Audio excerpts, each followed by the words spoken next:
You might want to buckle up, baby, because Lando is not dead yet. Welcome back, everybody. This is TRB Live, baby.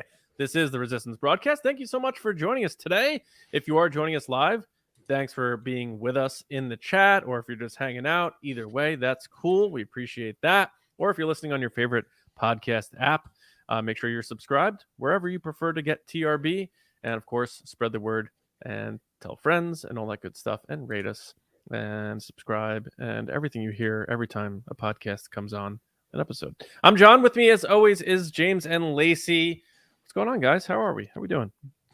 I know that I'm doing pretty good because Cincinnati scored like 2 goals in the first 10 minutes of this game. So are you watching a game while podcasting right now? Is that what's happening? It's over there. I just glance over and see where we're at. I'm not actually watching like them on the field. Keep your eyes on his eyes if you're watching the stream. Oh my gosh. First John with the Yankees, now this. What is happening? That was playoffs, first of all. And second of all, this is Leagues Cup, buddy. Yeah, no one knows what this is. Lacey, what are you doing besides not watching soccer? I'm just sitting here podcasting as I should be, not watching anything on the side. I'm not watching. I said I'm keeping the score available. Both guilty.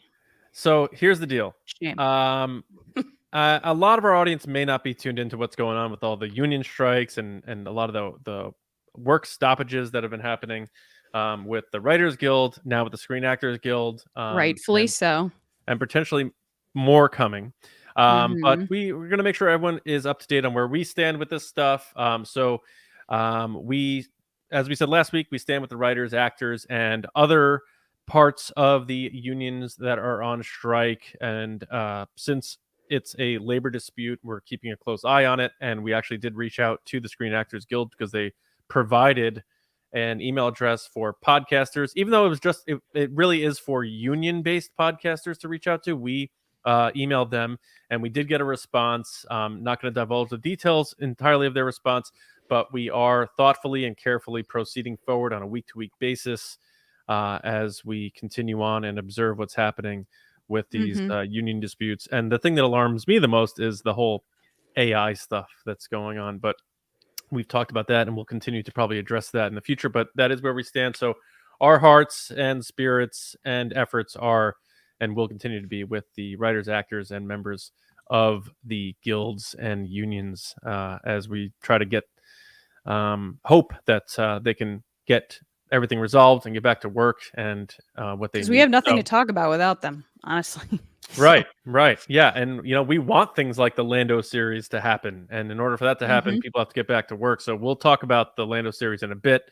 But before we do any of that, we are going to do the Resistance Report, and we have a discussion that we're going to get into about George Lucas and the clash between executives and filmmakers, which is something he's been saying for decades and is very relevant today.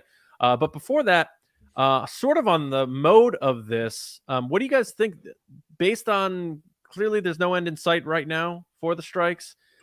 Should Disney just make the move now and move Skeleton Crew to 2024 and maybe even push Acolyte and Andor out? What do you guys think about that? Or do you think they should just try to hold it? I think you're going to see them do that. Yeah, I do too. I think, Warner Brothers is already talking about moving stuff from December into next year, which they had like 3 movies, 3 weekends in a row. I was like, why don't you spread that out? But they're probably going to push those to 2024. So I can't see them not pushing this stuff. I'm surprised that they haven't pushed Ahsoka already, to be honest. That's what surprises me more than... Yeah, as soon as the strike started, I was like, oh, they're going to push this probably till December and then push everything back. And they haven't. And I'm like, oh, okay, we're going with this then. But I could see them pushing Skeleton Crew, and someone made a good point online. I'm blanking on who it was. I apologize. But a couple people were discussing how you're probably going to see random content popping up on these streaming services because there's going to be a extended period of time where they don't have anything. And as we've seen this week, supposedly the actors went to the producers or to the streaming studios and stuff like that to talk. And they were like, no, we don't want to talk with you. And then they all put up these AI positions this week for ridiculous amounts of money. So it seems like for now, this is happening, and it's probably going to happen for a while. It's ugly. Yeah. Yeah. And those are sort of fear tactics and like, look, we're gonna put these posts up to essentially replace humans. And it's like it It's feels like what happens when a couple breaks up and they take it too far and say things that they don't even want to do just to like dig at the other side. And it seems to be all coming from the studios, of course. like trimming trees and stuff. Nasty. It's just nasty. Yeah. I didn't see what the jobs were from Netflix and other ones, but the two Disney ones at least weren't like looking for people who know about AI to write scripts, or whatever. Yeah, They at Netflix was an least- AI product manager specifically. Yeah, so I don't know about Yeah. the other ones, but at least the two Disney ones were sort of like it has to do with like building parks, and the other one had to do with AI actually it ethics, made me I think. feel a little bit like it had more to do with what they announced with like Vision Pro and how Disney Plus is probably going to be incorporating a lot of like, that type of technology. So at least they weren't like these are writing positions, but definitely to make a bold stance to put out jobs for anything AI at this stage right now, 100%. Yeah. I don't I think it's too late for them to move Ahsoka at this point. And Disney probably wants something on the back half of 2023 to hit their platform. So I doubt they move that, but I can definitely see them moving the other shows, especially with how sort of, I don't know if opaque's the right word, but how just blank things look for 2025 releasing, because the movies are supposed to come out in 2026 and Andor season 2 is supposed to be 2024. So Right. I think they may need Which to it's still shooting, right? Isn't Andor still shooting right now? well, they stopped, but yeah, Oh, they did stop? they were supposed to finish up relatively soon because they usually do a year of post-production. So I believe it was supposed to be, wrapping up relatively Right. soon. But I guess what I'm trying to say is I think they're going to probably like stretch things out and like distance things a bit more to fill up that time as they figure out what they're going to do with the future. And a lot of that hinges upon what happens with these deals that are hopefully made, like for things like Lando and stuff like that, which we'll get into the Lando news in a bit. But you Yeah. guys might be right on that. But my thought on it right now is that Disney would probably be hoping that the estimates coming out of like this whole thing will be wrapped by October could be true. And if that's true, then you've already done Ahsoka, and that'll be happening. Oh, I didn't even hear that. On. That's a projection that they think. They had said before the actors went on strike, though, is what they were saying. They were going to push the writers till October. But now that the actors are involved, it probably has changed. But the only estimate we have right now was that there was sort of like an October timeframe, maybe. So if that was sort of the case, then I think if they're hoping that wraps around October, they could still manage to get out that other show. I'm going to say as of now, since it's still up in the air, the plans for Skeleton Crew are still to happen in this year. Yeah, we'll see. But it depends on how long things go. Yeah. My feeling about it too is that I don't think they should go until things are figured out. Like, I feel like it's kind of bad faith to put a show out when you aren't paying them properly to be in that show. That's what I'm saying. Well, that's already happening with Ahsoka, though. Yeah. Right. Yeah. Which I don't feel good about. Yeah. If it goes past October and it's moving into November and December and stuff, then I think that's when they do push Skeleton Crew for those reasons. It's like, this is like, what are we going to do? Like, because some of the big things, they're fighting for are streaming residuals and stuff like that. Like, it's really weird to be putting out shows, brand new shows, when those people are literally not promoting it and or wanting to do it. Don't forget that like Skeleton Crew, aside from it having a connection to the Mandalorian extended story, is all new. So they're gonna really, I would imagine, need to heavily rely on people like Jude Law going on the Tonight Show to tell people about it with his good looks and charm, and like get people and like to dial into Disney Plus. That otherwise, like Ahsoka's one thing, which we talked about, like even that may not reach all the general audience out there. But Skeleton Crew is going to be on a lonely island if they don't get to promote that thing. So I can't. I don't know. We'll see what they do. But either way, we'll get there when we get there. Right. Before we roll on, I know we have a super chat, right, Lacey? We do. So first of all, cool, awesome. What a way to start the show. Yeah. So our super chat is from Fort Worthian, One of our Hey, patron. Is he's a Spice Runner. Spice Runner. Yeah, Spice Runner. Keeping Well it dressed spicy. Spice Runner, might I add. I if know, you look right? Yeah, look at that. He means Purple business tie. in his photo. He said, "On the road for work, but listening. Thanks for all you do." No, thank you. We appreciate that. you. That's so nice. And you Yes. look so snazzy in your photo. Well done. And now, since you are on Patreon, you'll have to let me know personally any tips you have for traveling with a suit, keeping it wrinkle free. So when I went out for, No. When you were traveling with me, you put it in the bag that I had. remember what I did? I tell you what I did for Indiana Jones? Oh my God, what did you do? I did the roll it up trick. Why didn't you just ask me for my bag? I have the suit bag. Oh, I didn't want to trouble you. You live 20 minutes from me. You could have just come and got the suit bag. James, I had my dress like laid out for Rise of Skywalker, and John was like, "I'm just gonna carry it." I was like, "Put it in the bag. Put it in the bag." No, 'cause I didn't want to get charged for an extra bag, so I did the thing where you roll up your suit so it doesn't get wrinkled, and then I Did it work? unrolled it. I think it worked all right. Yeah. I wasn't like, that guy looks wrinkly. All right, now before we get to Resistance Report, we had a birthday shout out request that came in from Justin Jones. He's on Twitter at PirateJJ04, and he wanted us to wish his son, who's a big Ahsoka fan, Zach, happy 7th birthday, Zach, from us here at TRB. We hope you love Ahsoka. We hope you enjoy everything that's going on. You have a wonderful birthday, and happy birthday from the three of us here at the Resistance Broadcast.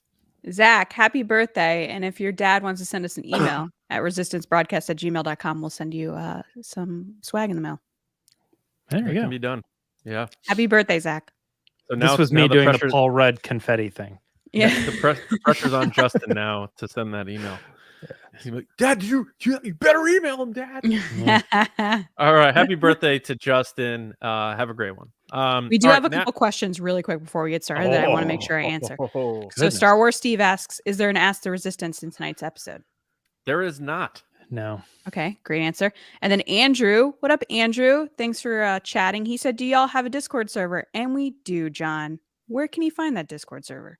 Join our Patreon. At our commander level on Patreon gains you access. So commanders and up. So go to patreon.com/resistance broadcast and check out the tiers. Again, commanders and up get access to the Discord. And I think anybody in the chat who's a part of our community over there will tell you that it is a great time. All different sorts of voices, opinions, people from all over the world, all different walks of life have built friendships on there. And it doesn't matter what type of Star Wars you like or how you like it or where you're from or what you believe in. Everyone comes together and it's an awesome community. So I'm biased, of course. Highly recommend it. But I have a good time over there, especially with how chaotic social media has been. It's a nice safe haven to go and have a good time talking Star Wars still, almost like it's 2015. Andrew, we'd love to have you. So check it out. Consider. Yeah.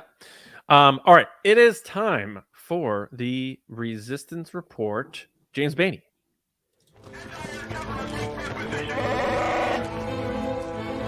It's the Resistance.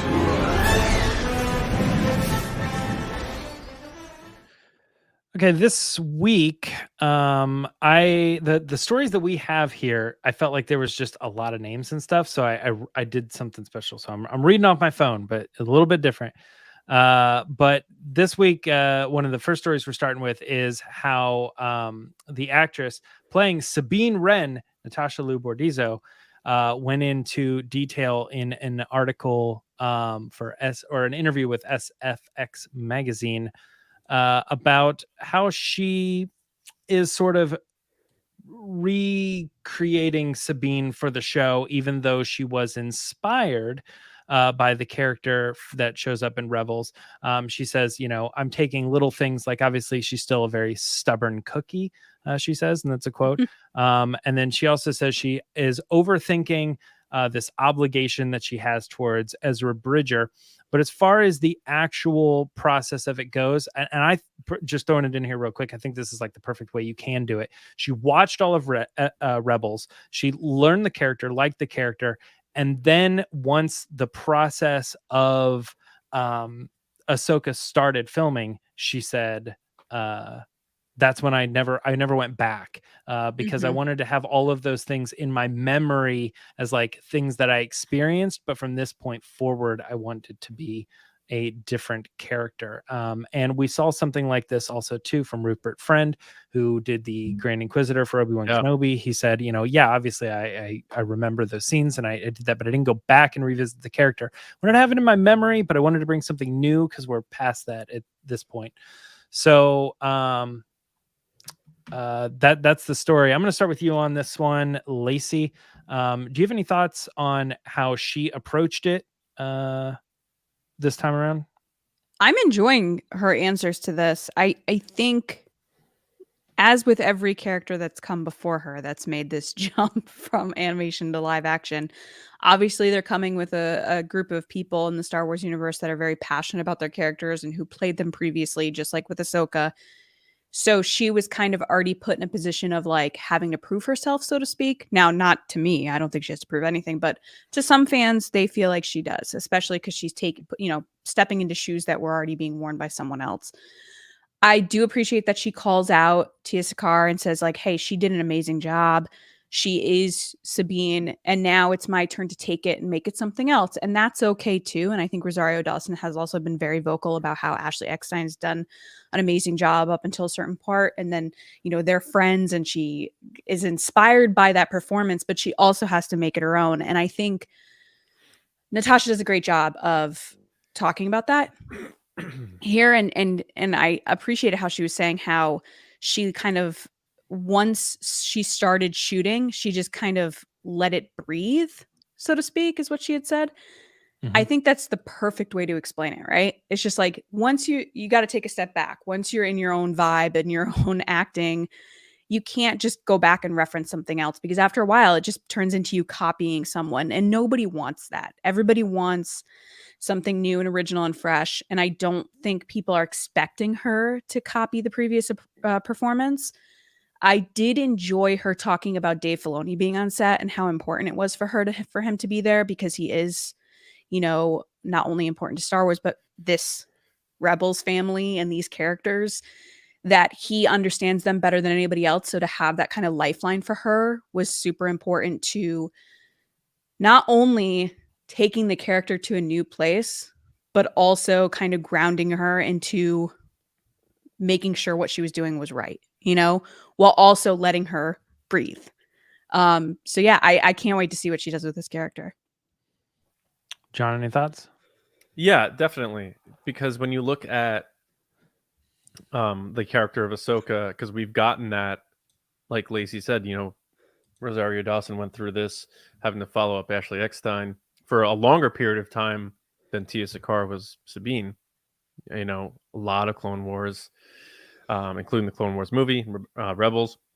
Ahsoka has changed as a character. You know, she's much more of the wiser, stoic, quote unquote Jedi. And if Rosario were to try to do an impression of Ahsoka and use early seasons of the Clone Wars, or even when she first gets into the mix in Rebels, those are different versions of Ahsoka than we have now in this point in time. So it's smart of Dave Filoni to, one, I'm not saying he made sure they did this, but have them acknowledge the respect for what came first. Always, you got to do that. You got to diffuse the fans, even if they may not need to be diffused. But then also, as the showrunner and taking these characters in the story forward, knowing that Sabine, from everything I saw in these trailers, this looks like this series. It's called Ahsoka, but this really looks like a hero's journey, so to speak, of Sabine fulfilling her destiny. So she has to move forward with her character. Right. So going back and trying to do an impression never works. I mean, we've gone over and over with fans telling us who didn't like Solo that Anthony Gruber should have played Han Solo because he looks and sounds more like Harrison Ford. I'm like, you took a 5-minute YouTube impression, and yeah, he played a younger version of him in Age of Adeline, but it would have been really bad to see that for 2 hours. It just would have felt stale and strange and like an SNL skit.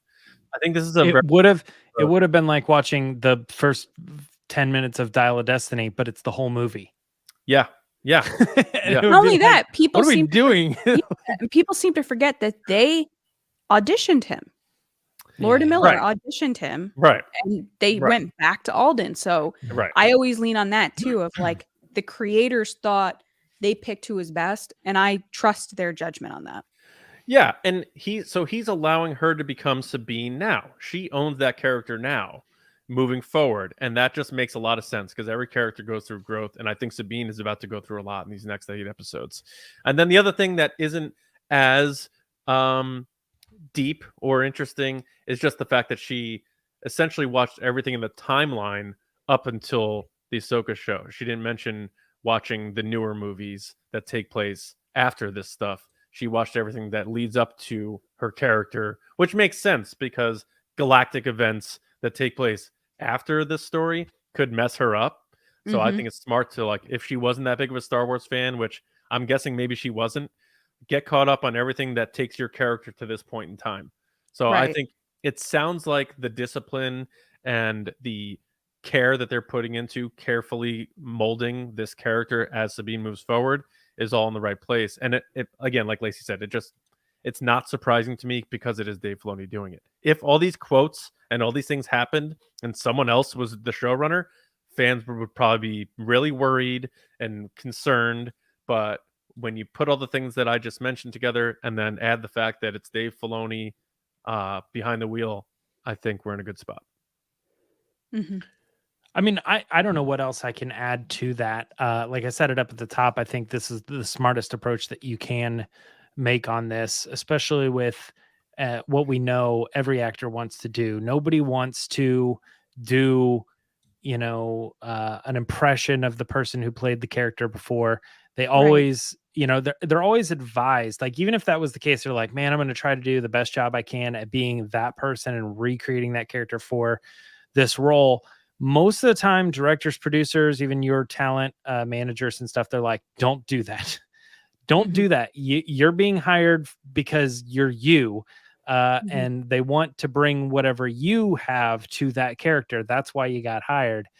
And the best thing you can do is sort of put in people's mind that the character is more not that it's like a competition, but you know what I mean? It's like when people think of that character, you don't want to be just like a footnote in that character's career. You also want them to think of you, the actor, as the person who portrayed that character, even if other actors have played it as well. Right. And I mean, one example of that is like, Obi-Wan Kenobi, like Alec Guinness, like Ewan McGregor did not do an Alec Guinness impression and brought his own thing to the character. And wouldn't have made sense.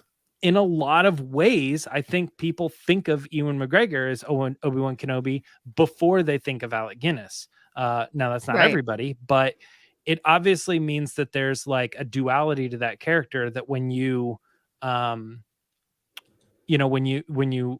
fans think of that character, the actor and the success of what that person brought to it, adds up to career potential too, Right. Right.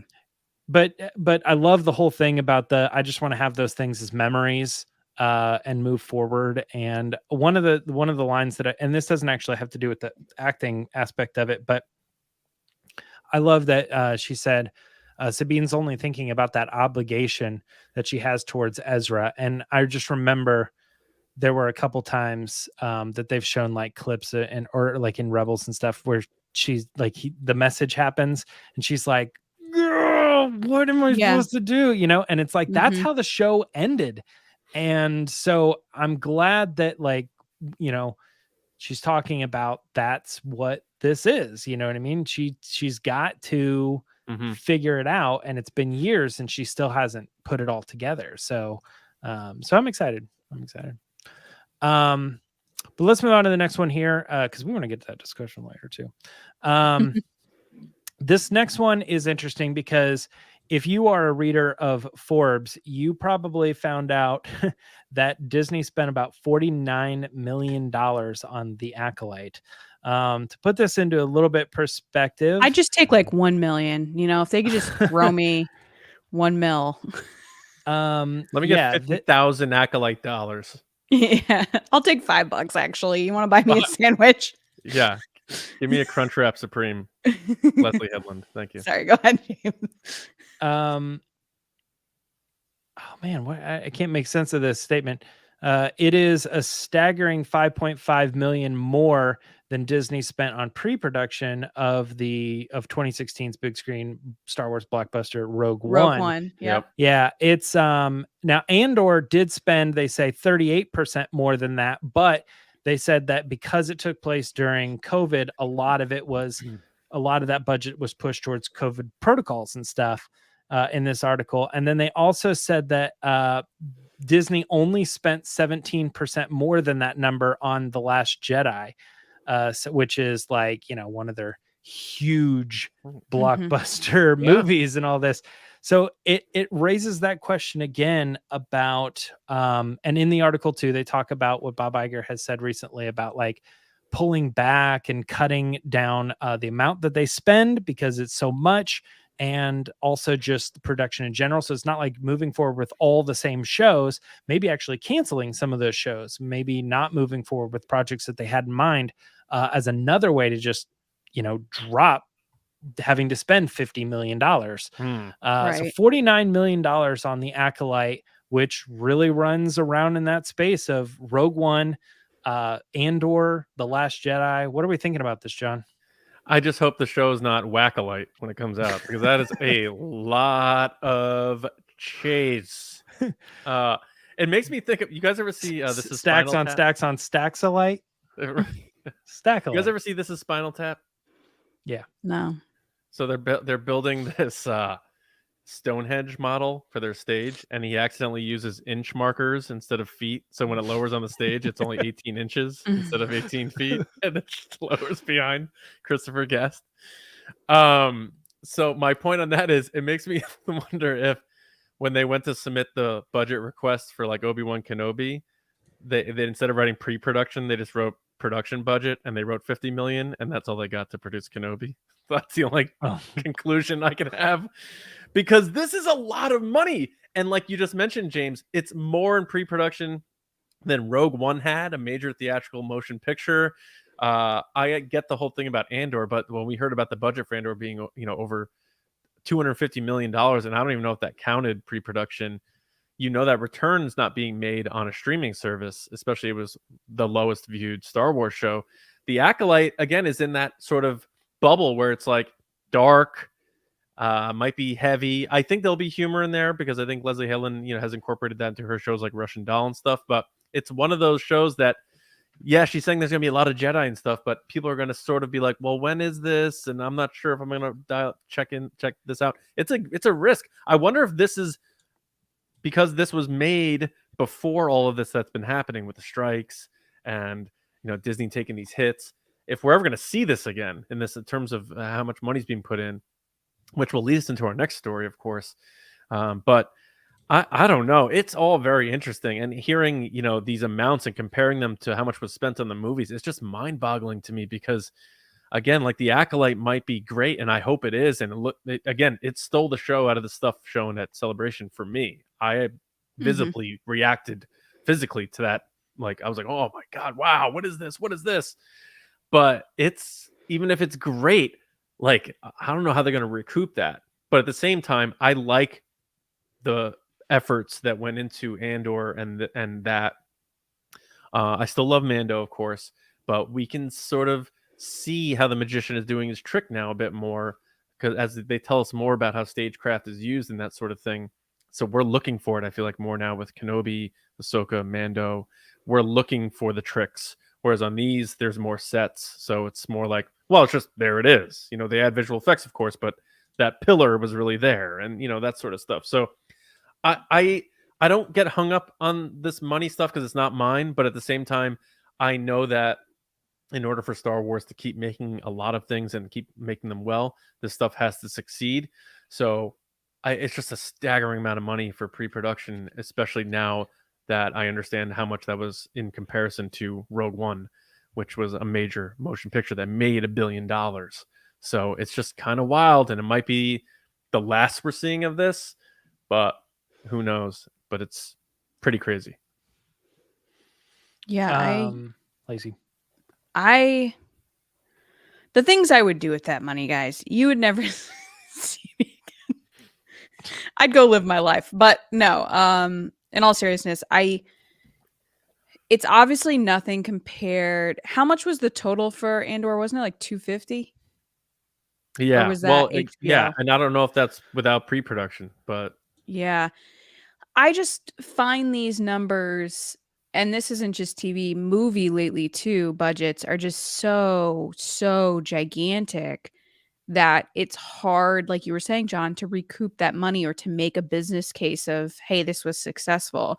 And it kind of sets up the cast, crew, and people producing the TV shows and movies to succeed, because then they're like, oh, I have to prove myself with, you know, how many viewers or whatever, which, as we know, the streaming services don't share those numbers anyway. So you're kind of like making content, and I know people don't like that word, making storytelling film and TV to kind of like an empty audience. I know Tony Gilroy recently said that. He was like, it's a weird concept to do streaming TV shows, because usually with TV numbers, you'd get the numbers, you'd be like, oh, there's an audience there. He goes, I don't know who's watching this show.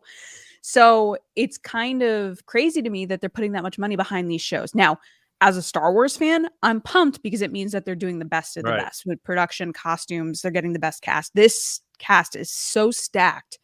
It's insane, especially with, you know, the rumors and talk of Keanu Reeves even making a cameo in this show, because that's in this Harry article. Moss. And I was like, I don't know if that's something to talk about, but it felt like they were pretty open about, like, well, we heard this weekend that Keanu Reeves is probably in the show. I think that's killer. Like, the funny thing is he's been fan casted as Darth Revan for like ever. Yeah, everyone's been talking like, oh, he'd be the best Revan. Which they could still do. This could be Revan, because they moved Thrawn around and other things. Yeah, you know. Yeah, and it's just crazy to me. I do think that John brought up some really great points, that things are changing. Things are changing every day. Honestly, Thankfully. It's kind of nuts. Oh, you're welcome. I've said that a couple times today. So I think that, you know, with Bob Iger's recent comments that James was discussing before, you can't ignore the fact that these studios are losing, I think it's like, was it $600,000 a day or 60 million, something in the sixes, that with the strike. So they're looking at this show, and if they are, say it is 60 million, 49 million for the show, that's one day of this strike that they're losing, and they're going, okay, we're not going to do that anymore. And with Bob Iger going, hey, we're going to be making less Marvel, Star Wars, and other content for streaming specifically, you have to look at shows like this where they're trying to cut costs. And you see Disney turning around being like, okay, we got to cut 7,000 jobs. We got to do this. We got to do that. It's crazy to me with all those cutting of costs that they're putting this much into the show. But as a Star Wars fan, I'm happy that they are, because I want them to be able to do the best show possible. I just hope that the payoff is there in the end. That they're like, yes, it was worth it. It was worth every dollar, because this show is absolutely amazing. And I think the three of us always say this. It comes down to what the story is. If it's a good story, which I think Barbie has proven over the weekend, if it's a good story, people will go regardless of what it is. Now, the studios took away from that. Hey, people like Barbie, we're going to make every toy movie ever. No, if it's a good story and it's original, it has like connection with the audience, people will show up. And it's marketed really well. That too. Yes. Take notes, Disney, because you're not marketing enough. He's going to bury Harrison Ford in the shadows of this poster and hope everyone shows up. Why wasn't Harrison Ford doing the puppy interviews, Disney? That's what I want to know. Seriously. Go ahead, James. Yeah, I don't know. Sometimes when I read these, I get a little bit caught up just in the sheer like amount of numbers. I'm like, $50 bajillion was spent designing a new stormtrooper outfit. I'm like, well, I don't understand how any of that makes sense, but I'm sure it does when you look at, how much things cost just, in Hollywood or whatever. But I was kind of, I was thinking the way they compared this, they're like, okay, well, this is how it compares to, say, like Rogue One and The Last Jedi. And I was like, well, both of those pieces of content were like 2 hours. And I'm sure they probably were shooting for 3 hours that they cut down to like a little over 2. But with 8 episodes of a show that's like 40 minutes each, I'm assuming it's 8 episodes. I'm assuming each is probably around the 40-minute mark. You're looking a lot more than 3 hours. So when you're moving around like between different sets and probably like more characters showing up because you have more time to spend. I don't know. It actually sort of seemed like I'm like, well, yeah, pre-production on a show where it's that long. And I mean, Andor proved it too. It had 12 episodes that they had to cover. And all of that combined should probably equal more than a movie if it's actually on the same level as a movie as far as like general production goes, because you're just shooting more stuff. You're probably shooting twice easily the amount of actual stuff that's going to show up on screen. So it starts to make sense. And then if you think about that fact, you would think, oh, well, then it should be double Rogue One's budget. You know, it should be double The Last Jedi's budget. Because of the length. But it isn't. Yeah. They still managed to keep it down to as little as 49 million. I don't know. Like, I think what we saw at Celebration made it look like the show had a really high budget. Oh yeah. Yep. It definitely did. And you know, what we saw at Celebration out of Ahsoka, or what we've seen out of Boba Fett and Obi-Wan, those shows didn't seem like they had as big of a budget. And we're not hearing articles about like how much oh my God, they spent so much on pre-production for Obi-Wan, you know? Right. And it shows, right? So I think that regardless of the conversation of how much companies are spending and all that, I think this is just a simple sign of like, it's going to have the quality that maybe like Andor or the films do. So I guess get excited about that. Do you guys want to move on to the last story? Let us super chat first. Yeah, I was going to say, let's jump into some super chats. First we have Mickey Bell. What up, Mickey? Looking so cool in those shades. Thank you for the super chat. He said, hey guys, so do any of you think Lucasfilm is going to try to snap up Greta Gerwig up for a Star Wars project following the success of Barbie? Because I did. He has a laughing face. Well, seeing as Greta, first of all, is insanely talented, I'm so happy for her as someone that like has always kind of stayed true to like what she wants to do as a vision and like what she believes in, and strong female characters. Love that. She's already signed on for Netflix to do Chronicles of Narnia, so I don't see them snapping up her anytime soon. I would love for her to come to Star Wars, but I think right now, because she's just moved into the Chronicles of Narnia, she's going into that wardrobe. She's busy for a little bit. What do you guys think? James, I'll let you close this out by letting us know what movie she would do after the announcement and before the release of her Star Wars movie that would end the Star Wars project. Oh, well, the James curse. Chronicles of Narnia. Oh no. So Narnia has to be terrible. If she gets announced for a Star Wars thing, does Narnia, there's a guarantee that the Narnia thing will be bad. So they're obviously joking. Yeah, this scenario would be Mickey being right. They do snatch her up. They make the announcement on the heels of Barbie, and they're like, "Get excited, everybody! We've got one of the best directors in Hollywood coming to Star Wars." Woo! And then, as soon as she's ready, there's only one of two possibilities: either she makes Chronicles of Narnia and it's terrible, or she makes Chronicles of Narnia and never, ever, ever gives updates on Star Wars ever, because it never like Ryan Johnson. Yeah. She either goes like whenever she's Patty ready, Jenkins, we'd love to or have Ryan her. Johnson. One of the two. But I haven't seen Barbie yet. I've heard it's amazing. No spoilers. I'm just so happy for its success, because I was hoping it would show people like, hey, original creative production design and characters and stories with humor and heart are what people want to see. And they're like, so you guys want to see Potato Head? And you're like, no, You guys missed it. Studios.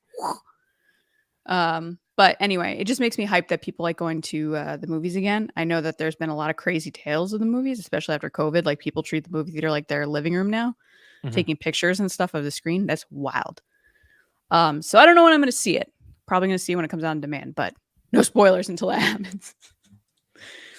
All right. I'm basically telling the whole world to not spoil me. What? Well, I'm just saying, what a time to be alive. Where like a legitimate, serious quote is, "Please do not spoil the Barbie movie for me." I don't want to be spoiled. No, and I'm saying it's a legitimate thing to say, but out of context, you're like, "What?" I know.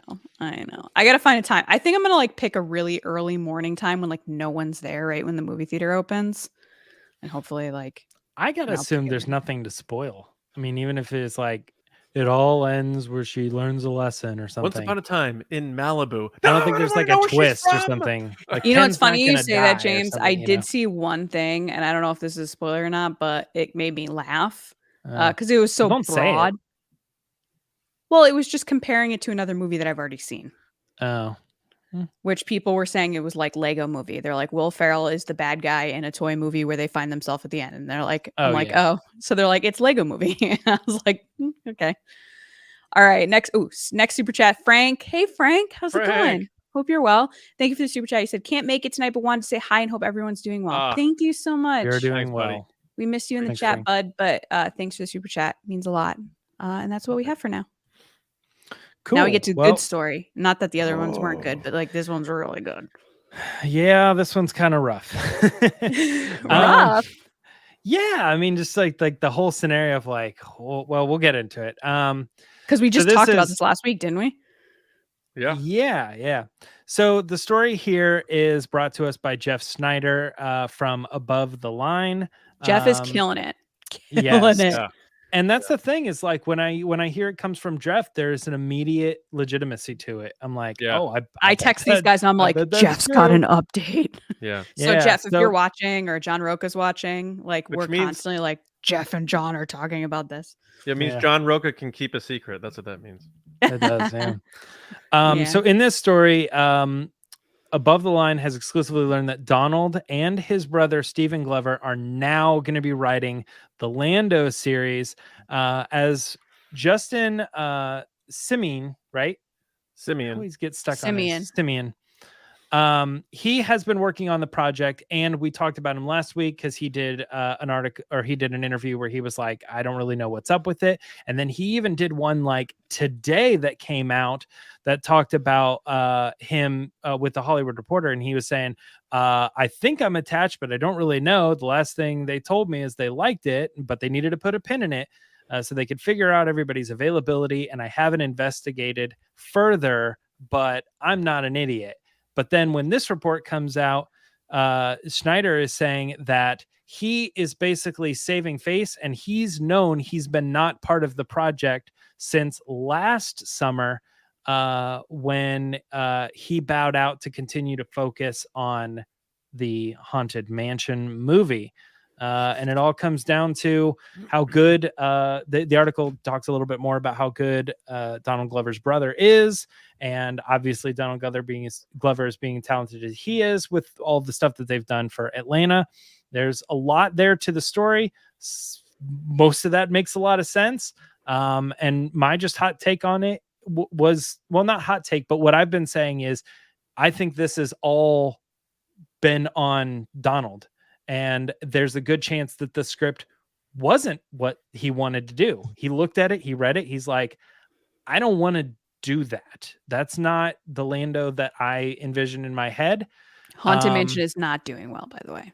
Oh, yeah. I'm throw that out there. It's got like a 15% for critics and then like a 32% for audience. It is not doing well. Yeah.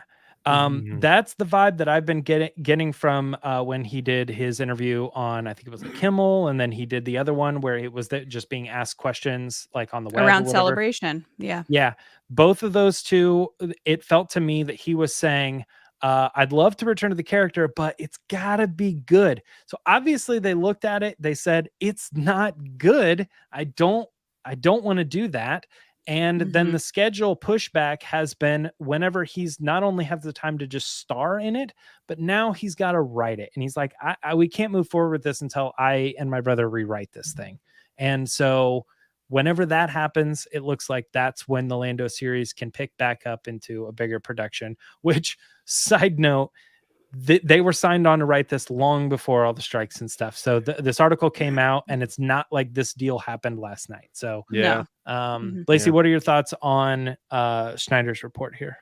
Well, I first want to give some props to Bruno in the chat. What up, Bruno? He's got some star face emojis and heart-faced emojis, heart eye emoji. Bruno is the one that tagged me in this story on Twitter, and I saw it because before I go do the show, you know, got to get ready, do my hair and makeup and stuff. So when I'm getting ready, I get tagged and stuff. And I saw the story and I immediately texted it to these guys being like, wow, this broke tonight. So Bruno, I want to give you a high five virtually for thanking you for tagging me in it. And that's just a shout out to everybody that tags us and stuff. It really means a lot when you guys let us know when stuff's breaking, because we're human and we're not online 24/7. So it really means a lot. And we're just as excited as you guys are. So when anything's solo related and we get tagged in it, it's just so exciting. So this is kind of heartbreaking for Justin. I'm not gonna lie, James, I get what you're saying. It's like kind of this weird, like you're hyped, but at the same time you're like, ooh, I kind of feel bad because it's just. I just said it was crazy because it's that same thing of like, who's lying? Like what's the, you know, spoiler alert, like what is happening with this thing? And then you find out like, oh, well, he's been holding back the truth for a year. And it's like, this is rough, man. That's what, you know? Yeah, no, I totally agree with you. I think that's a good, it's confusing, and it kind of makes you iffy on the production. Like you want to stick by the production team and you want to stick by Lucasfilm and Disney when they're paying their people. But outside of that, like when they're doing these types of things, but it's hard to do that when you hear all these different things and you're like, I feel like I'm being lied to. Like, I feel like I'm not getting the truth. I agree with you though. I think this was figured out a long time ago. I think Justin's comment last week at the Haunted Mansion premiere, which by the way, he was on that carpet by himself, was very much coming from a place of hurt.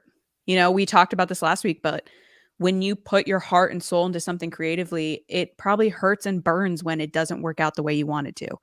And he made comments that like, hey, I've pitched and developed multiple things for studios that just don't work out, that we get told no. And we know specifically with Haunted Mansion, I remember Guillermo del Toro had pitched a Haunted Mansion movie that he wanted to do, and Disney passed on it. Like you're looking at that and you're like, oh my God, Guillermo del Toro. So I understand the frustration there on his end, just from someone that does, makes stuff, makes content, is creative online, that when someone tells you like, hey, yeah, this is great, and then you never hear back, like it's hurtful. So that sucks. On the other end, away from that, with no disrespect to Justin, I am hyped because nothing is going to be better than a show with Lando where it's written by Donald Glover. He's 120,000% in if he's writing it. And we know how good he is. He's good musically. He's good in acting. He's got like unbelievable amounts of creativity, and like he's a talented genius, so to speak, that I wouldn't want anybody else writing it but him. I think he's going to be able to do an amazing job based on his past experiences with his creative projects and just also his clear care for the character. And I understand that from the interview he gave earlier this year, like for him to say, you know what, stop, I'm not going to do this unless it's good. I respect that because he's putting his name on it and he wants to be 100% behind it. So I'm hyped. I think it's going to be great. Now, hopefully we get Han and Chewie and or eventually more solo stuff, but I think this is a great start to that journey with all those characters and Kira, and I look forward to seeing him playing this role again. He killed it. So what better than to have Donald Glover writing and starring in the show that he cares about? Yep. I think that for me is the thing that sort of gives me the most amount of hope, is that you're now having somebody write the Lando series that was involved with Solo, who signed on to Solo, saw the vision in Solo, saw the vision in the character of Lando and why you would want to see that character portrayed at this time in that character's life. They got it. And when Solo maybe doesn't perform as much as you would like, you go, oh man, that's a missed opportunity. Well, I still really want to do that character. So somebody write me Lando and I will come back to that character. Then they see the script and they go, that's not right. No. It's not. I'm not feeling that. This character, this story, it's more important than that. I can't just do that for the paycheck. If I'm coming back to that character, he has to live up to what we wanted to do with Solo. Whether, I don't know if Donald Glover felt that the portrayal of Lando was not what he signed up for with Solo. It surely wasn't as successful as maybe what he had hoped for.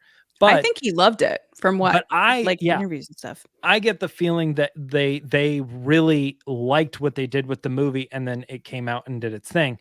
So I think when he's saying this, he's saying it's got to be at least as good as Solo or better. And this was not. So I'm gonna make sure that my award-winning, Emmy award, brother and I put this thing together to make sure that it's as good as it can be.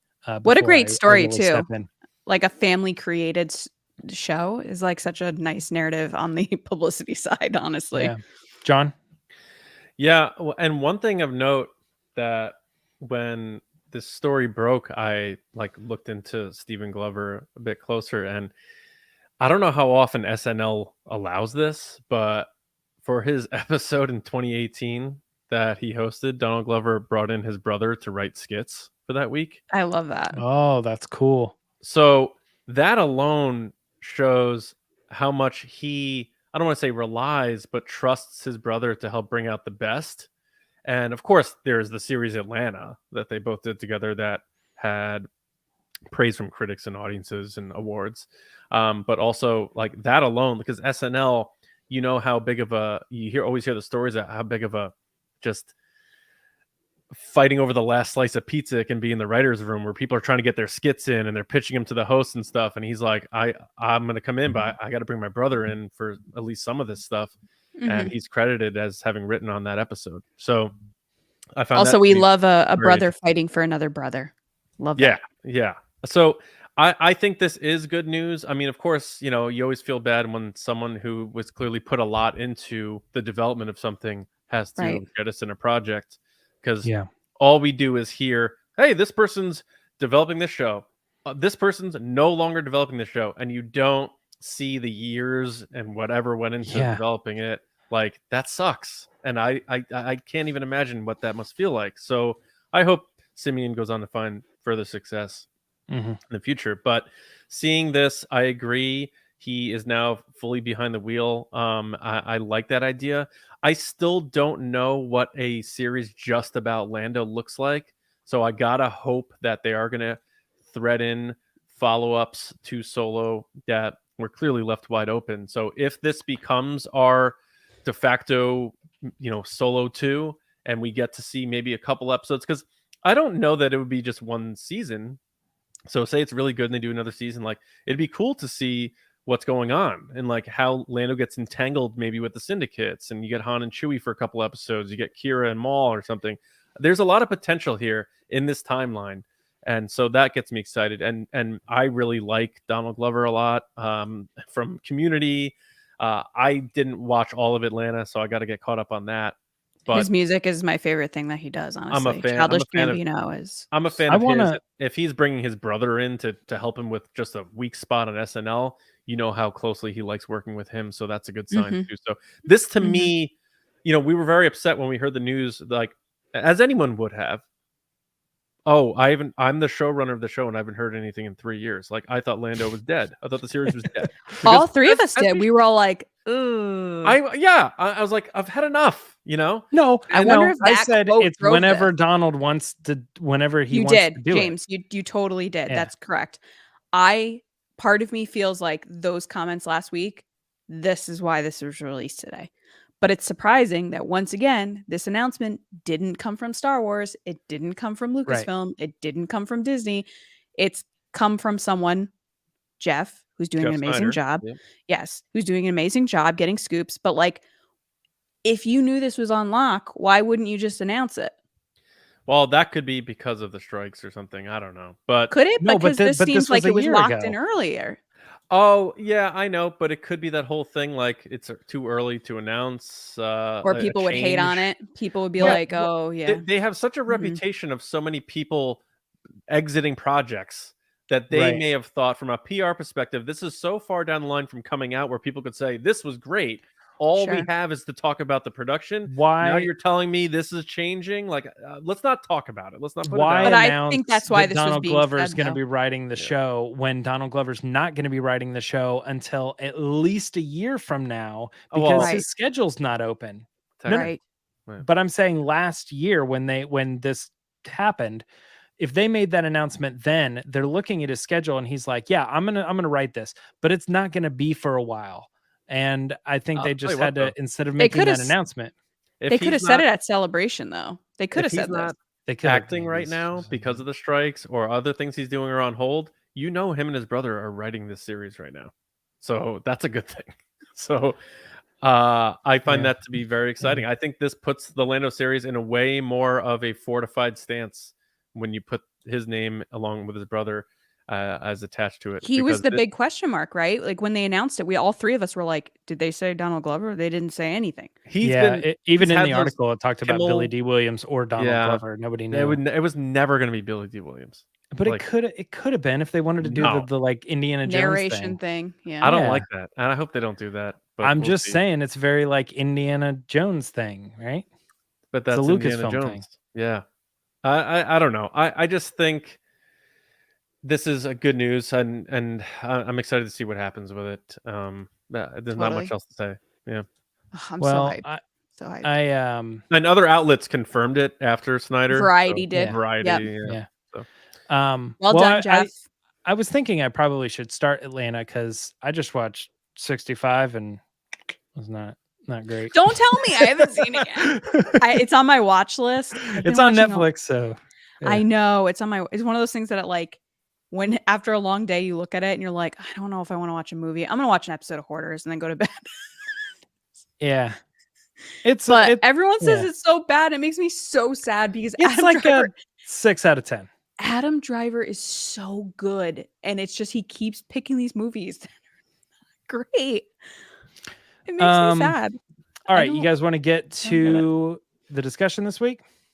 Yeah. I would love to do some super chats first. Oh, that's right. Is Let's that do possible? first. Yep. So first we We have got Luke. 'em. Thank you so much, Count Pepto. What's up? He says, "What's up, TRB? Hope you guys are doing well. If you could sneak any snack into a theater, not counting pretzels, you don't have to sneak those in. You could buy them at the theater, Luke.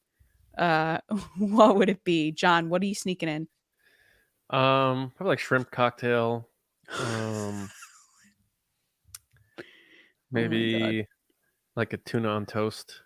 Ew, Um, ew, no, I'm just picking things that would seem gross. in a Smelly. theater setting. Yeah. yeah." I don't know. I've snuck things in before, so yeah, you just pocket. No one's checking.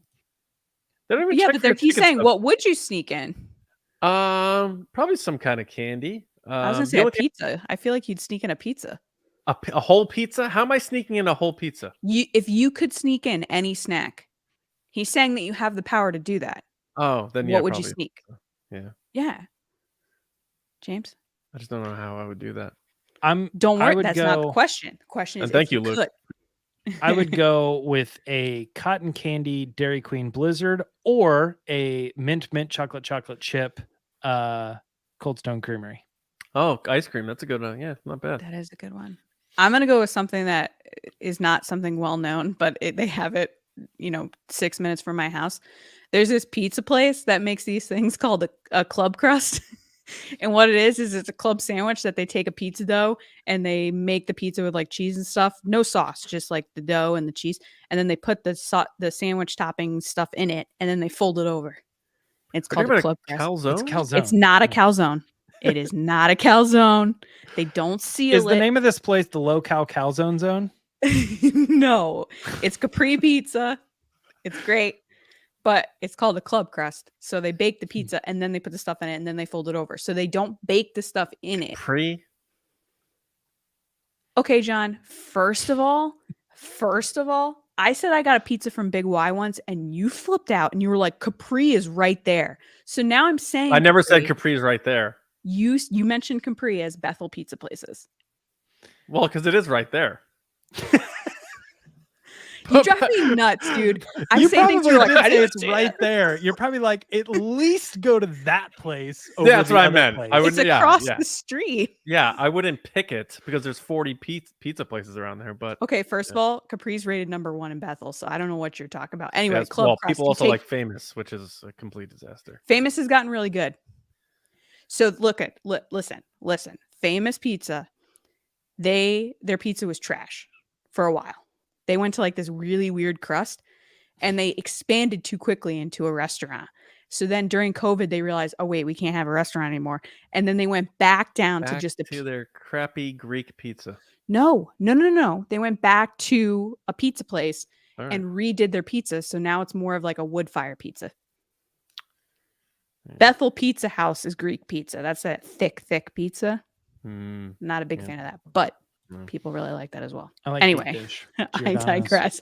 Anyway. Yes, club crust. I would sneak the club crust in. It's my favorite sandwich. All right. Thanks, Luke. Freezy 2324. It is not. First of all, it's not a real episode of TRB Live without Freezy sending us a super chat. So Freezy, thank you. First of all, your photo is beautiful. I'm assuming that is your wife or girlfriend, unless you're just really friendly with. I think that's Pandora. It looks beautiful though. Where is that? Bali? I don't know. Anyway, he says Lando series all but guarantees Han and Chewie cameos, right? Right. Also, John, do you have every Star Wars movie poster hung up? So let's start with the first part. Do we think Han and Chewie are showing up? Let's go around. Just yes or no. Yes. We go to Lando. We go to Lando. Yes. I think yes too. Okay, great. John, do you have every Star Wars poster hanging up? I don't. I have a poster for every Star Wars movie, but I have that he likes. No, 4, 5, 6, 7, 8, 9, and Solo, of course. I have Rogue One and I have the prequels. I just haven't hung them up yet because that side of the room, like my kids have dominated. Oh, I've dominated. no. They've dominated. All right, well, he's out. I do want to mention, by the way, that Banjo Wookie, love that, said that he's sneaking in an entire Thanksgiving sandwich or Thanksgiving dinner into, and all I could think of is like you sneak in the dinner, but also the TV tray into the movie theater, and you're like setting up the TV tray. Oh yeah. Everyone's saying remix in the comments. Remix. Dominate. Wah, wah, wah. Yeah. All right. Technical difficulties, but it's all good. So now we're going to head to the last super. Freezy, thank you so much for your super chat. We really appreciate it. And I really want to know where you are in your photo. It looks beautiful. Last but not least, we have a super chat from Ben Bamboo. Love that. Love alliteration. BBB. He says, Lacey and crew, if I left my Lando series pitch in the comments after the stream, would you give me your honest opinions about it? 100%. And I think everybody watching and or listening should head to the comments and give their opinion as well. Let's get a combo going about this series pitch. You know what? John's not here. I've got a slight hot take. I love how James is like, I'm going to say this while John's not here. He's gone. All right. So I kind of have this feeling that Lando is its own thing. He says he's a little bit not sure about where a Lando series that can that character carry all on his own and how it's this perfect way to work in more solo adventures and stuff. But when I was first approached, when I first did the investors call and they said Lando, I knew immediately that was a character that could go on his own and have his own showed stories his shit, and adventures. Like the brand new one. And I think that still is the direction of the show, that it's going to be focused on him and other people that we've never met before. A bunch of new characters, whether they're love interests or other allies, but not so much like what we've seen before, because there could or could not be. He still hears me. He still hears me. He's been listening. I think Lando is a strong enough character that you could go, hey, you've seen him in this, but like, do you know what his day-to-day life is? What other kind of hijinks he gets into? It's all over here in the Lando series, and I think he can carry a show for absolutely. The character, not Donald Glover, because obviously Donald can do it. But John, welcome back. Yeah, what'd I miss? Would you give nothing your nothing important. Oh, okay. So Ben's just asking if we would go into the comments after the stream and give him our honest opinions about his series pitch. And I said, yes, absolutely. We love talking about this stuff. Please give your speculation. And then thanks for the super chat, Ben. And then I'm just going to come back to Freezy really quick. And he said they're in Thailand in the photo. That's stunning. Nice. Stunning. But it's been a fun chat about the news. But now I'm assuming we're going to go somewhere else, right, James? Yes. Yeah, let's go to the discussion. Obi-Wan once thought as you do. All right. So the discussion for this episode, George Lucas and the clash between executives and filmmakers. Now, it's been well documented for decades how George Lucas feels about the guilds, how he feels about corporations running movie studios, and how it sort of shaped him into being this sort of independent rebel, making films the way he always wanted to make them. And it was always very important for him to never waver in his vision as an artist. And you got to respect that. And he always felt that way. And that's one thing that really never changed for him. And that's why he'll always be sort of my hero, because he just refused to allow people to tell him what to do with his movies. Now, whether you love them all or not, he told the stories he wanted to tell, how he wanted to tell them. And I think that's really cool. So before we get into this discussion, we're going to play George Lucas himself speaking to Charlie Rose. Now it's available on the Charlie Rose YouTube channel, but it obviously wasn't streamed on YouTube a few years back, about his thoughts about all of this and how corporations sort of muddle up everything when it comes to filmmaking.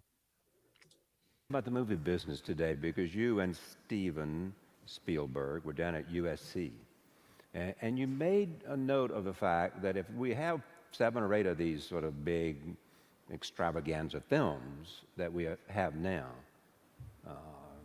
like, take your choice of titles, if 5 or 6 of those don't make it, there's going to be an implosion, right? Well, yeah, I think the issue is ultimately, what are you selling in the end? You're selling creativity, raw creativity from talented people. Now, the problem has always been with the studios, although the beginning of the studios, the entrepreneurs who ran the studios were sort of creative guys. They would just take books and turn them into movies and do things like that. But when I grew up, it was the first time they allowed film students in. Before, we were like, you could never get in the movie business. But when, in the 60s, the kids that were in film schools loved film. They just loved it. And so they didn't care that they couldn't get a job or make movies or anything, but they were doing it in school, so they were just going to stay there as long as they could. So the issue came as, like, the day I arrived at Warner Brothers lot for this scholarship, Jack Warner left. And then they sold it to Seven Arts, which was in Canada, and then another one sold it to Sony and to Coca-Cola, and suddenly all these corporations were coming in. They didn't know anything about the movie business. So they said, well, maybe we should hire kids from film schools. They supposedly know how to make films. So suddenly we could get jobs, which was a fantastic thing. And for a few years, they kind of let us do our job. The producers made produced the movies and did the budgets and did the things, and we did it. All of my movies came in on budget and on time, and they made money. And a lot of all my friends, that whole gang of people, made successful movies. But then the studios went back to saying, well, we don't trust you people, and we think we know how to make movies. I took a script course at San Diego State, and so I'm going to tell you how to make these movies. and of course, that was, I fortunately got through before that really happened. By the time I got to Star Wars, I said, I'm out of here. I mean, I was still in San Francisco, so I never got bugged by the LA industry, but because all the executives have to fly to San Francisco to talk to me. So But then I just said, I'm going to do the worst thing you can do, which is to finance my own movies, but then nobody can touch me. And so I did that. But for the guys that stayed behind, it became almost intolerable that the studios change everything all the time. And unfortunately, they don't have any imagination and they don't have any talent. So what are you selling? Oh my God. I mean, what a perfect clip for what's happening right now. And it just because I remember him saying that, and I think he says something, an abridged version of this in, I believe, Empire of Dreams. And this was a few years ago. So for anyone listening and watching, this wasn't like right now about what's happening with the strikes and stuff, but you can plug it right in.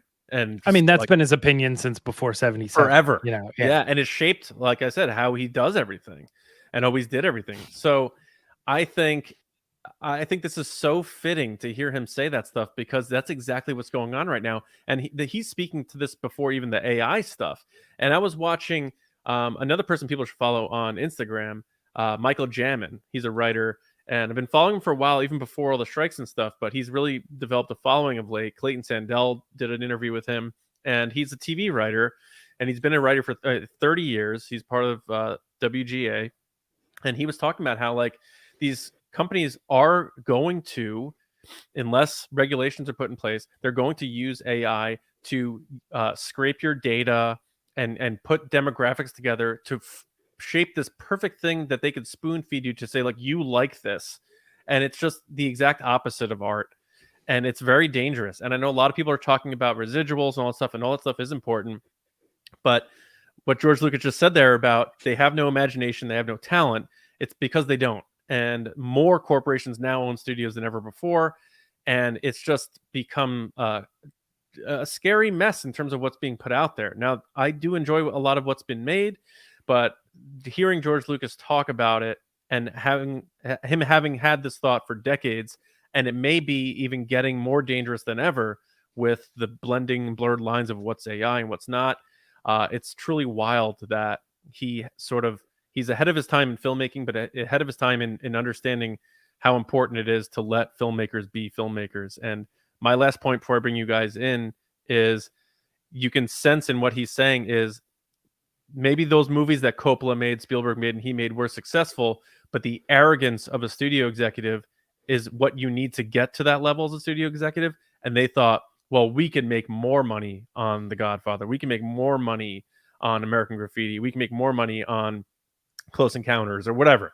And they just inject themselves into freaking everything. And it's just crazy to think that they can do that now, coupled with things like AI. So it's just such a perfect clip.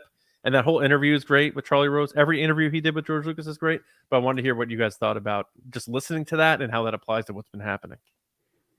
Go ahead, James. You know, it's funny. Like, while you were describing that, it just dawned on me that because I don't know all the details of strike and things and how things are operating right now, but it feels to me like now might be the perfect time to make an independent movie about George Lucas fighting the studios. And it would have this like sort of tie of like, you know, hey, Star Wars is huge. So if you like Star Wars and you want to hear George Lucas's story, like as a movie, you know, like they do that all the time with this guy. Watch him battle, you know, against the odds or whatever. They could easily tell a great story about a person who was being pushed around by the higher ups and decided that I don't like the status quo. You know, I don't like what you guys have set up. And I'm going to do everything in my ability to work with you as little as I possibly can until I get the money to say I'm doing it all myself, and how to handle that stuff. Because in preparation for this, I watched other things where he would do these interviews and he would look at the contracts and how they were split 50-50. And he would ask them, why do you get 50% of the movie? And then they would explain it. And then the next time the contracts came around, he's like, oh, I'm doing that now, so I'm getting 100%. And they're like, what? You know, and it's like, it's just this like this understanding of how things maybe should work, but people generally don't follow the way that they think it should work because they're easily convinced that the system has been working this way for a long time. So if you think it should work differently, you're wrong. you know, or there's a lot of money involved. Now is not the time to be changing things up. Let's do it like we always have done it. And George Lucas just had I mean, it's kind of tale as old as time as far as anybody that's ever said like, you'll never make it in the music business. And then they're like, I'm just going to be my own thing and make my own music. And then it just is what it is, you know. It's successful because it's different or creative or it just is good. And the big wigs couldn't see that because there's no analytics before that said things like this are successful, so put money into that. Right. Yeah. Right. I couldn't agree more. I think oftentimes what we've seen with studios and in this conversation with George, which for me, it was really triggering because a lot of the stuff he's saying isn't just relevant within studios. It's relevant in corporate America. Like any office I've ever worked in, like the kind of lower level people come up with these really creative, new, innovative ideas. And then the higher ups, managers and other people, middle management, higher ups go, oh, that's a good idea. Let's scrap exactly what you came up with and do what we always do. Or let's scrap what you do and do what I think is right. Yeah. And it's just this like triggering thing. That's risky. Like, This is proven. We always see a 10% but then they want when we risks. do this. And it's like, and then you're hearing things now with not just the strike, but like I've said a couple times already, but like the Barbie stuff or like even Disney when Pirates of the Caribbean was so well done and did so amazing at the box office. Their takeaway was, oh, so people like movies based on rides. And it's like, no, people like action, adventure, romance movies that have like good actors and a good story. And they're like, so you guys want Haunted Mansion? And they're like, no, we don't. So it's just like stuff like that happens. Or like when you hear about how many actors and creators want to make directors, producers, writers want to make rom-coms. And audiences want rom-coms. Crazy Rich Asians is a prime example. People want rom-coms. And then studios turn around and they're like, no, nobody likes that. The algorithm says people don't like that. Like, why? Like, they're taking away the wrong things. And I think this interview was perfect from George, where they're like, when they have nowhere to turn, they go to the creative people. Then the creative people make something that's amazing. And then they turn around and go, oh, that's mine now. So I'm going to beat this until I get all the money out of it and then move on to that next thing. Because I don't need you anymore because I know better. And it's just funny because the best things we've had in pop culture and movies and TV and books, comics have been when people didn't have to answer to a studio or didn't have to answer to some type of higher up executive, and they just were able to create. And I think that the fact that we've gotten into such a business of show business is really, like George said, killing creativity. It's making people not do their best work. And I think it also speaks to what we've seen with Star Wars, where studios get too involved. Higher ups get too involved in the creative process and don't allow people to do what they're good at. You bring in these directors, you bring in these writers. There's a reason you brought them in. There's a reason they're good at what they're good at. And then they're turning around and saying, no, you can't do this anymore. Let's get you out and get someone else in. Yeah. It's it's like when a bar starts making Keno available, and it's like that's the death nail of a bar when they start like trying to get people in to play Keno. I have no idea what you're talking about, but okay. If you see a local bar and they start offering Keno games, then that bar is on the way out. Oh, really? Yeah, because it's just like this last ditch effort, or they do like little people wrestling or something. It's just ridiculous. So my point is, like, these studios are so obsessed with the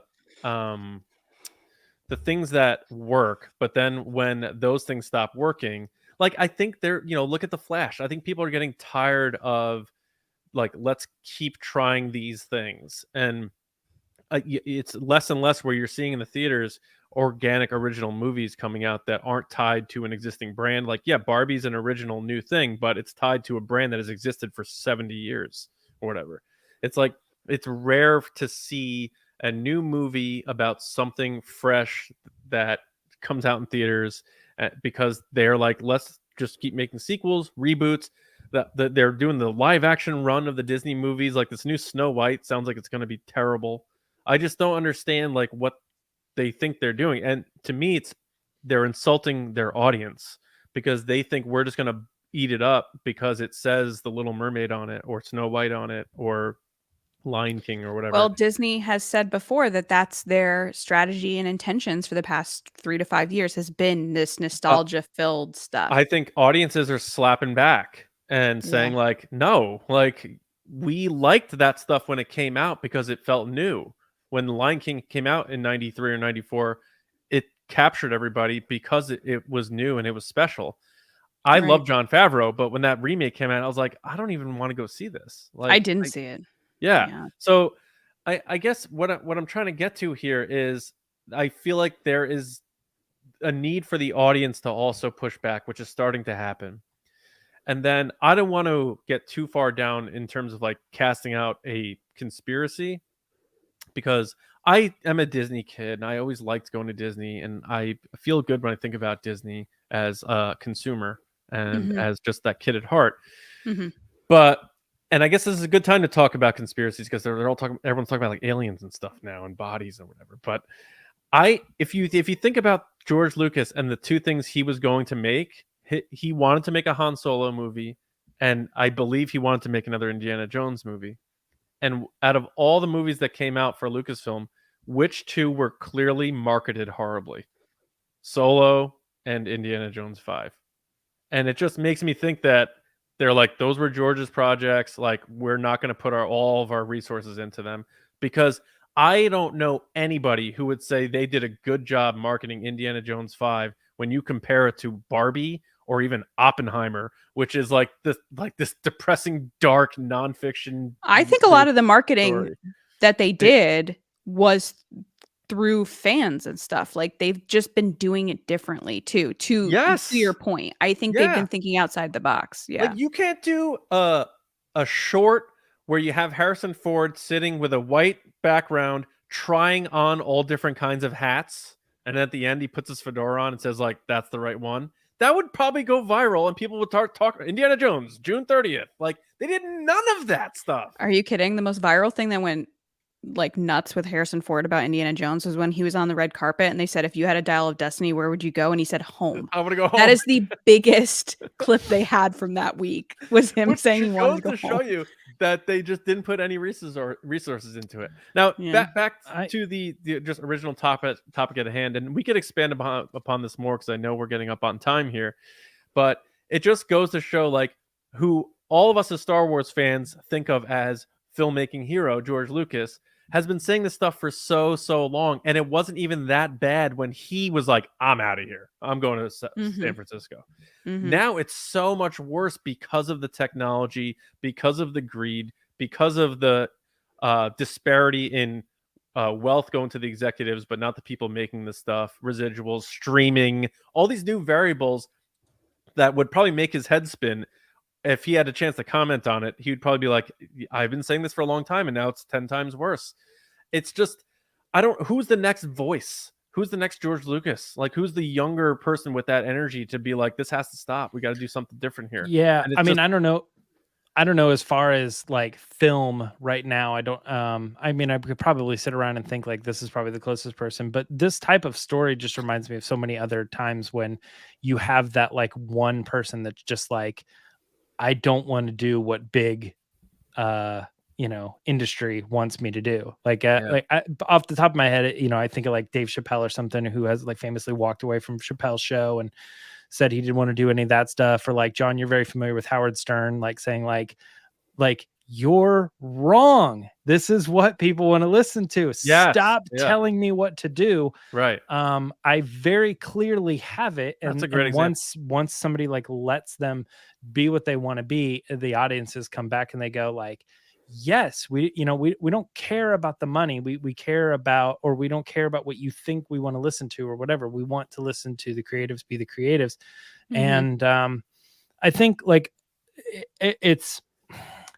it's so interesting. Like, I don't want to derail this away from George Lucas, but there's so many conversations when it comes to like how much studios are spending on the movies and the logistics of why they spend that. Like, you have to bet big to win big kind of stuff. and all these other again, I use the term analytics, all these other analytics of like, there's more original film coming out today than there ever has, but people generally don't watch that stuff. Why? Because they put most of the marketing into and a lot of the budget around the sequels and the remakes and the nostalgic things. So it's like audiences could choose to go see these other movies that may look more attractive if they promoted them more, or if they put higher budgets into these things that are already scraping the bottom budgets, like, like $10 million movies. But instead they're saying, let's make one $10 million movie, and then let's just put a bunch of money into, like, we'll put 200 million into, a Marvel movie or something, right?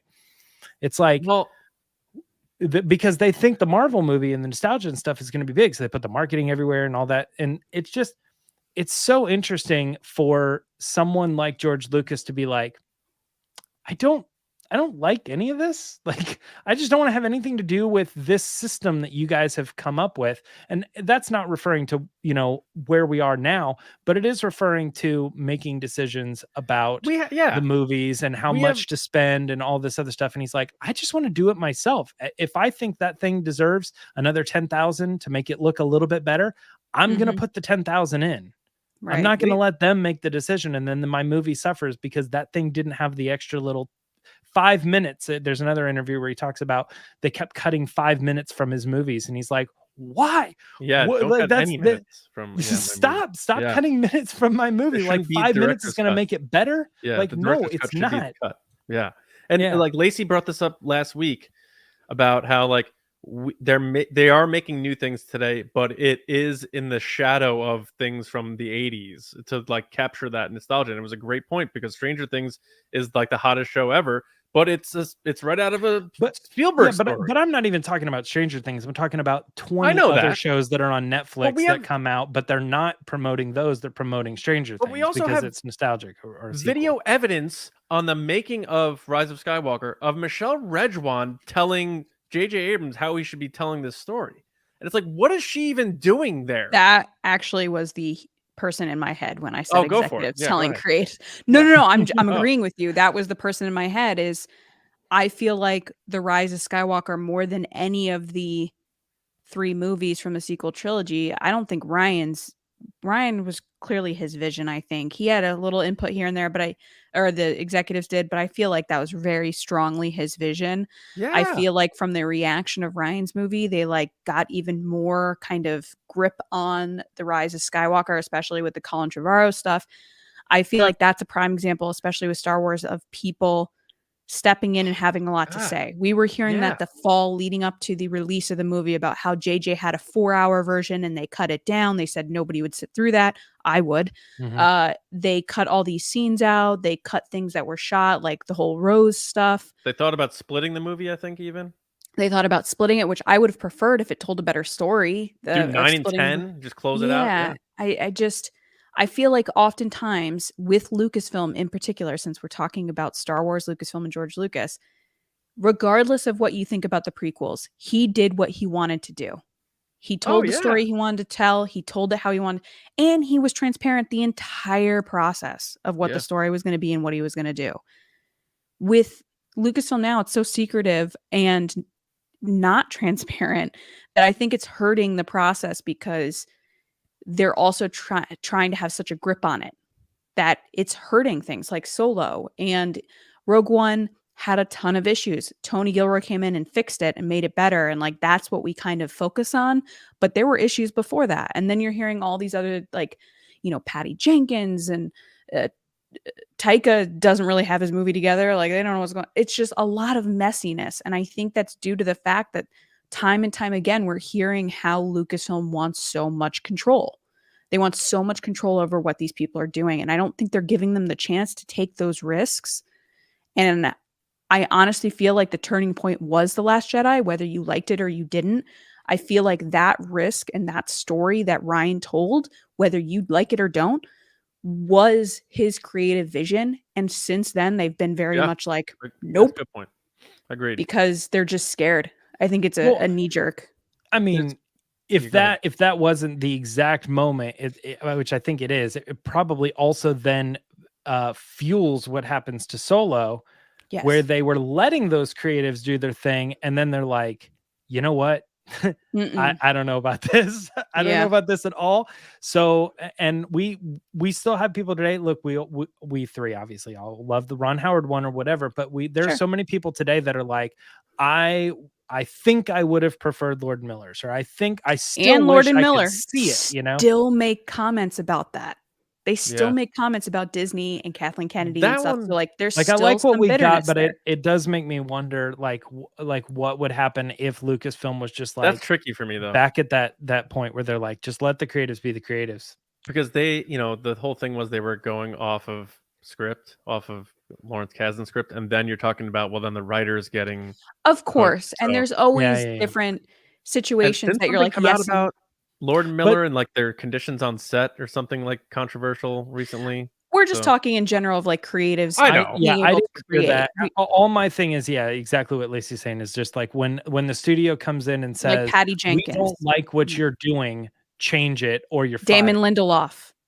I think we're in a situation where there's a bubble that's clearly about to burst if it hasn't already. Like the Flash tanked, Blue Beetle's going to tank hard. Indiana Jones, I did a short saying I think this will make 800 million, and people are like, that's it, and it made 330 so far. So it's just like I was wrong there. I don't think horribly, sequels and remakes and adaptations are ever going to be not immediately double the interest of the audience. No, but I think there's a bubble that's going to burst where when it comes to making these movies, they're going to need to figure out, you can't just keep throwing money at something and make it good. They're going to have to go back to like the asteroid hits and Earth has to start over again. Same thing with the industry. Like they're going to have to figure out organic ways to make movies again. And the way to do that is art and be creative. And like he said, use your imagination, because they, back in the day with certain limited budgets, go look on budgets of movies and how much really good movies gross at the box office. Not a ton, but they were profitable because they didn't have ridiculous budgets. Like production budgets alone for Indiana Jones were like 300 million. They probably had to shortchange marketing budget because of that. The marketing budget for Barbie alone, 150 million. It's just crazy when you think about these elevated numbers of production budgets and stuff. They're gonna have to go back to lower budgets, and producers have to do a good job instead of just saying like money, money, money. Figure out a way how to make that scene work for this much money in this amount of time. There's also been there's a little bit of a side note. There's also been a lot of stories coming out of the SAG and writer's strike that these big ballooned budgets, a lot of these producers have been doing kind of, hey, I'm going to rent trucks from my company that doesn't exist and take some money off the top of these big budgets because no one's going to notice because the budget's so big. If that's true, I mean, geez.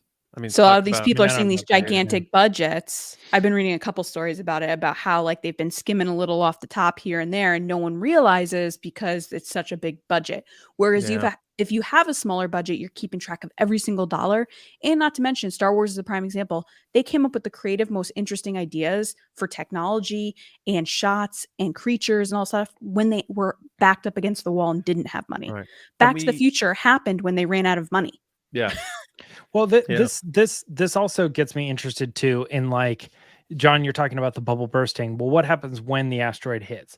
Well, does it mean that no one's interested or no one will work for the big studios? Well, what's that going to do? Well, that's going to cause a bunch of brand new, younger, independent creators. Exactly. Yes. To fight against this. And part of that will very ironically be the new advances in technology and AI. A lot of these people are going to be able, like you look at a channel like Corridor Crew or something like that, where they're like, look, this stuff's getting crazy.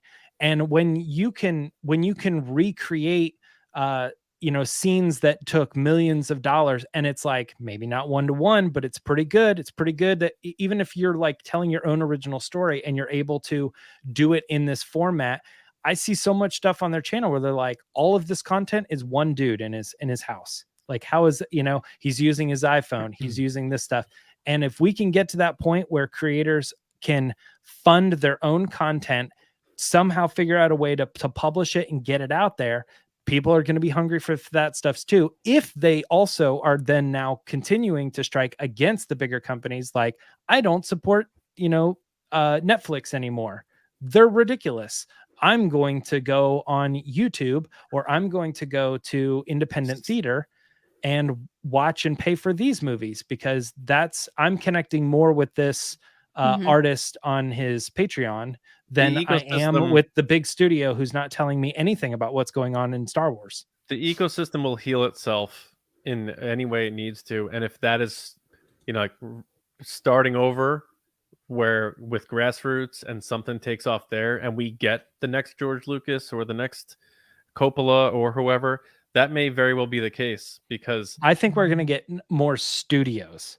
I think we're seeing it with horror movies right now is like the prime example of where yeah, like A24, Blumhouse, like those types of things. Yeah. Even less than that. I think ones that are even below that, like these small movies that are popping out of nowhere. Yeah, it's like when like you have all these major labels and then people are like, I just don't like the music they're feeding me anymore. So they go, screw it, I'm starting my own label and I'm gonna sign the bands that I want to hear, and then like that becomes a bigger label. Because we shouldn't be to that. We shouldn't be at the point now where Disney, and we're picking on Disney, but all these studios are like, everything good's already been made, so let's do it again, or let's make a AI version of this person that you liked from 40 years ago and bring them back. Now, yeah, they did that for Indiana Jones, and I thought they did it well because it served a small part of the story. But where's the next, like in 50 years, I want us to look back to now and be like, oh, those classics from 2025, like those movies were so good. There's not enough competition. That's the problem. No one's doing that anymore. Yeah, we're all, everything's too many people at the top are saying yes and no. I would almost argue there's too much competition, which makes it hard to really see a movie like break out. There's like 6 or 7 people that are making the decisions on what you're seeing all the time. Yeah, but there's also like so much movies. I'm not and saying coming out distribution. Everywhere. Yeah, I'm saying that obviously there's lots of streaming services and stuff. I'm saying that everything that's being created is being funneled up to these 8 to 12, not even 12. I would say it's like 6 to 8 studios, and they're deciding yes or no what's being made. And there might be amazing stuff that we're never going to see that's sitting on someone's desk. So I think what needs to happen, and this is coming from someone that's obviously not in the industry, is first of all, people need to be paid. That's number one. Second of all, I think there needs to be more competition. There needs to be more opportunities for people to make things that aren't the big budget Marvel movies. I think we need more storytelling that's outside of what they're constantly feeding us. I don't disagree that there's only like 6 or 8 studios but all of those studios are making a lot of content. But the problem with that is that a lot of that content that gets bought and serviced is not promoted. It's like they technically own the rights to it and they've made the decision to put it on. But then they pick and choose what they're promoting. So that's then they're exactly choosing what I'm saying. But seeing, then they actually put a lot of money into Transformers, because they think that's the one that's going to be successful, because they rewrote that. That's my point. 1,000. They had 80 producers. Where's the new next Transformers? Like, we keep going back to these things that have been around for 50 years. Like, and I hope Star Wars keeps going, but I also hope that they get inventive with it a bit. Like, I want to see. I want Solo 2, but I also want, the Mangold thing where it's like, let's start something fresh. So there's a lot that goes into it. We can definitely talk about it a lot more. We want to know what everyone thinks out there. There are people piping in the chat, but also people listening on their audio apps. Like, let us know what you think. We want to see where the pulse is on this. Are people starting to push back? And that's why we're seeing these these dismal box office results that maybe these studios thought were wins heading in. So maybe the audience is finally speaking in a collective, saying we're tired of this. We're tired of having our intelligence insulted. So we'll see where it goes from there. But we hope you enjoyed the discussion, and thank you to Mr. Lucas for appearing on the show early in the segment. I saw that earlier. But thank you to everybody for listening and watching and being a part of TRB. Means a great deal to the three of us. Again, at the top, we talked about what's going on with the strikes, our stance on it. We're going to keep monitoring this on a week-by-week basis because we are being thoughtful and we're being very careful. And we have received a response from SAG, and we're acknowledging that and deciding how we're going to proceed forward. But we'll certainly keep you posted. On Monday, we will actually be getting into a new segment where we're going to revisit a famous scene from Star Wars, but maybe some things that we didn't notice in the 500 times we watched it previously. But we'll give you more details on that, of course. But we have to say a special thank you to our patrons at patreon.com/resistance broadcast for supporting what we do here. It allows us to put out this show twice a week. The 3 people you see here are the 3 people behind everything that happens in TRB. So your support is immensely important to us. And I know times are tough for a lot of people, but if you're able to, please head over to patreon.com/resistance broadcast and support TRB. Special thank you to our generals and spice runners: Carmelo, John RISI, Jetta Rosewater, Frank Grande, Darth Hurricane, Nick KRATZ, Chris Morales, Brian Smith, Matt Chitty, Danny, Mike Ramori, Matt Heath, Brendan McLaughlin, Count Pepto, Sneaky Zebra, Aaron Ellington, Colin Cormier, Jolt and Jedi DiMaggio, Diana and Dave Hornack, and spice runners David Probus, Neil Shaw, Kendall Gelner, Thomas Hennessy, Andrew Staley, Jeremy Myers, Michael Fry, and the well-dressed Fort Worthian. You can find me on Twitter and Threads. What's and Twitter? Blue Sky at X, whatever it's called. I at Johnny refused. Hoey. And my movie pod, Just Like the Movies. We just finally put out our Titanic episode. James, how about you? Yeah, I don't know when to make that change, but you can find me on Twitter and Instagram at Meyer Trunks. I don't know. I mean, it's definitely official, but I want to find it officially in the I don't know, zeitgeist of normalcy. Yeah, before I start saying you can find me on X. Yeah. Lacey, how about you? People can find me on all social media at Lacey Gilleran, on TikTok at It's Lacey Gilleran. And I just want to take a second to thank everybody for their support over the past few weeks, especially when I wasn't feeling well a couple of weeks ago. I just want to let you guys know that I am going to be taking a step back from the podcast, just doing one less show a week. I'm taking some time to focus on family and my upcoming pregnancy. I'm due in November, so I'm just taking some time for me. So these guys are going to be holding down the base on Mondays, and I will be here for the live shows, which will either be, depending on what we decide to do, Wednesdays or Thursdays. Thursday. Yeah. Yep. Yep. And I'll still be doing Patreon content. Mm-hmm. You shouldn't have started off with taking a step back from the podcast, because I think some people were like, Sorry, Yeah. I just meant like taking I a thought, little wow, time that's for a bold way to myself. say it. Yeah. It's not as bad as it sounded. I'm sorry. That was like Yeah. the worst thing. It reminds me of like when It's like people when you think they're being describe your broken second up. favorite. It's like when you describe your second favorite show as, it's not my favorite.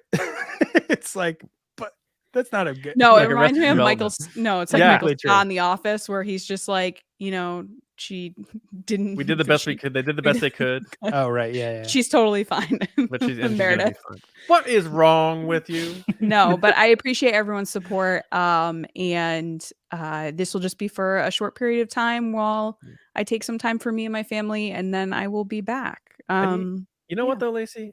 On both episodes, I'm still going to be here for one. A lot of pods don't put out one episode a week, let alone 2. So Yeah. they're still gonna get their healthy dose of Lacey Gilleran every week. So. Oh, I'm sure. Plenty. And again, like I said, I'll be doing Patreon content and stuff like that. It's just, instead of doing 2, I'm doing 1. Get me once a week. So yes. So with that, Monday, James and I will be tackling a very popular scene from the history of Star Wars, but with a closer look at a few things. So actually, to get you prepared for that, we'll just say what it is now. So in case you want over the weekend, watch that scene. We're doing the pod race scene from The Phantom Menace. And the idea is the segment's going to be called Did You See That? Based on Luke's line from A New Hope with the Dianoga. But take your eyes away from where you usually look and your ears and look for things you may not have noticed before in that scene, specifically in The Phantom Menace. And John we'll have fun loves talking doing about that this. on Monday. This Yeah, is like it's- one of John's favorite things to do. Yeah, it's just a cool new way to find things that you've watched a billion times, but find new things in it. It's like a little nice little treasure hunt. But anyway, we hope everyone has a wonderful weekend. Thank you for supporting TRB. Thank you for watching. Thank you for listening. Support creators and artists. And we'll see you next time right here on the Resistance broadcast. See you around, kids. Happy birthday, Zach.